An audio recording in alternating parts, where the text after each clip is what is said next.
KFDX3 News Today in high definition.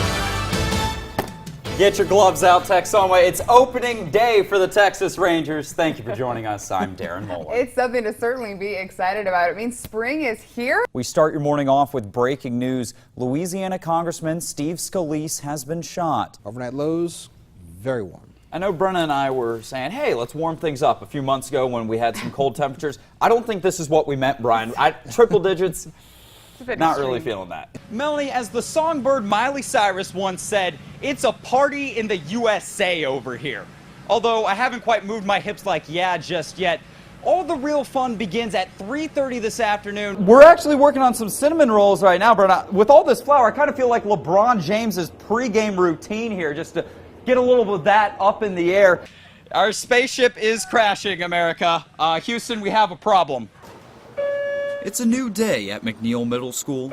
While most kids are already looking forward to lunch or maybe the next school dance, Katie, Alex, and Lexi are hard at work. All three have served on student council for the past 2 years. I want to make a difference and make people know that we're representing their school right. If we get a student council together and get a big group, then we can help the community by doing many different activities. And now, their community at McNeil needs them more than ever.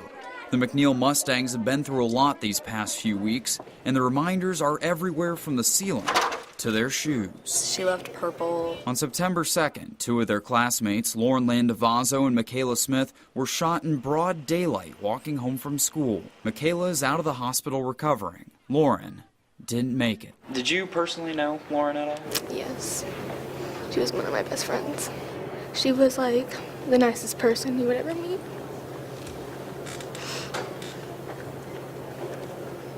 Lots of the adults and everybody around you is just mourning and things, and you feel the same way, and it's very hard to focus on school. In the days that followed the tragedy, the tributes just kept pouring in. Everything from a purple chain with individual messages of condolences from Barwise to banners and signs from other schools to personal well wishes from people all around our community here in Texoma. Now McNeil Student Council wants to find a more permanent tribute. Her memory is still here even though she's gone. They get to speak to Lauren when they put their memories and moments in there. We just need to feel,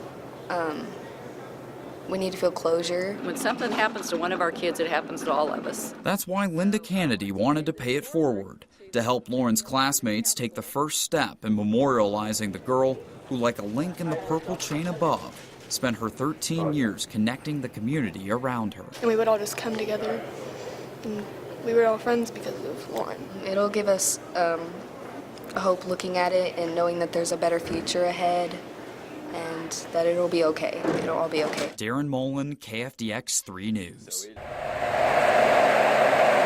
Carol Wilson loves representing the good old US of A. She served more than 15 years in the Army and now serves the American people again. 310C8. This time as a post office distribution associate. You see it all here.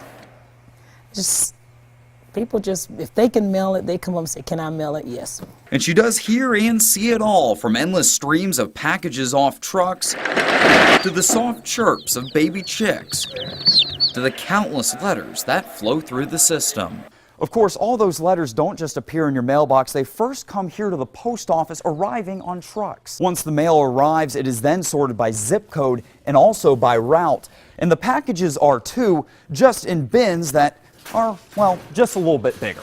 Without our clerks that come in at that earliest hours, essentially our process would never really get started. Carol arrives around 2 a.m. before some Texomans even go to bed. You lose a lot of sleep. Let me just say, you lose a lot of sleep in this job. If we waited till 4, 5, 6 o'clock in the morning to get started, we would never get all of our operation done in time for when our carriers get here to start their operation. And while the pace can be frantic, Carol still enjoys doing what she loves, serving you. The bottom line is, you got to finish this job. It has to get finished. All mail has to leave out of here. Deron Molen, KFDX 3 News. But at English Pharmacy, it's about more than just family and filling prescriptions. It's about fulfilling a promise to the community, a promise contained inside this yellow box. Most classrooms are organized in seated rows or even in islands, but the new stand-up desk would actually allow students to move around a lot more freely and learn in their own way while opening up a lot of space here in the classroom. All right, who knows the answer to number 1? A donut's journey begins back here, from the dough to the oven to the fryer to the glaze. But of course, the magic doesn't stop back there. Out here, the donuts get icing, they get sprinkles, and then they're set down on trays to be sold. Then all there's left to do is to bring them out front, set them down, and sell them. Or eat them. Kevin's route ends here at Hershey, his third school stop of the day. And well, it looks like I'm back in high school again, thankfully minus the Bieber hair. Curtis, is Deron out there? Oh, Curtis, yeah. Curtis, what are you doing, man? Dude, we got our sweep shoot. Like, Doug's gonna be mad, man. What do you mean? Oh shoot, it is Friday. Darren, it's about time we learned where you are. I think I know, and it looks like you might be out of breath when you come and talk to us. Well, Brenna, I'm hanging out at the Bill Bartley YMCA right now. I've put in a couple of miles, but I still honestly don't know who I'm going to pick. This is Texoma Politics Now with Deron Molen. Good evening to you, Texoma, and thank you so much for joining us. I'm Deron Molen, and this is Texoma Politics Now. Tonight, our focus is on the 85th Texas Legislature and the special session that followed it. Speaking of that friction, what was that like? Not only having to deal with the time crunch, Representative Frank, but also dealing with a bit of the friction between the Lieutenant Governor, the Governor, and the Speaker of the House. A bit of the friction. That's a nice understatement there. You know, I mean, you just deal with it. At the end of the day, the political process is about coming together and working out issues, and it takes to the last minute. James says, according to Section 4 of Senate Bill 5, the penalty of committing voter fraud is a state jail felony. Does election fraud from past elections constitute this harsh of a punishment? It's incredibly difficult to catch, but we know it does happen, and one is too many.